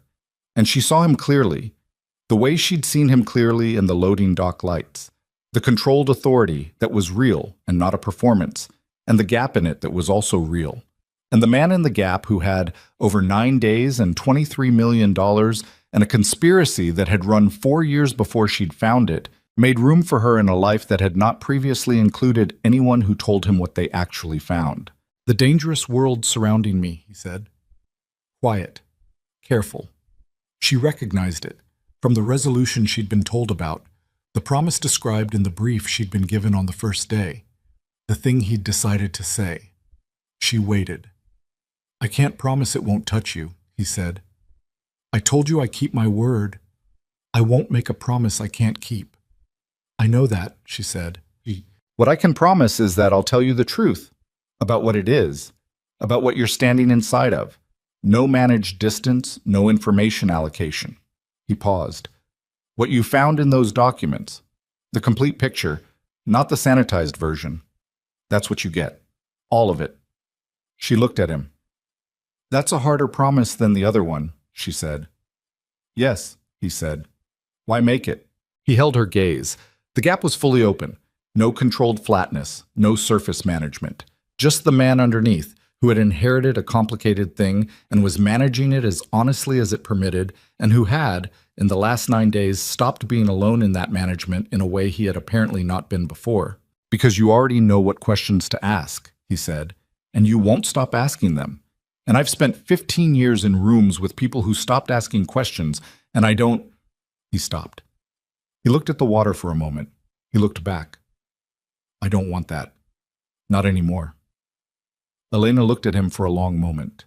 She thought about the business card under the chair leg, the gas station travel mug, the 17 pages she'd almost never submitted. The woman who had spent 8 months perfecting the art of being invisible because visible felt like it cost too much, and what it had cost her to stop being invisible, and what she had found on the other side of that cost. She thought about her mother's money, taken twice by people who were technically operating within the rules. She thought about $23 million moved in multiples too clean to be accidental and a name at the bottom of 14 authorization signatures, and what it meant to find the thing everyone with more power than you had chosen not to find. She thought about what it meant to stand beside someone who ran a world she couldn't fully endorse and couldn't fully walk away from, and who had looked, across a folding table at 5 in the morning, directly at the most complicated version of his own life, and not looked away from it. She turned back to the railing. She looked north at the city, the towers, the light, the enormous indifferent blazing permanence of it. He moved his hand along the railing until it was next to hers. She turned her hand over. He took it.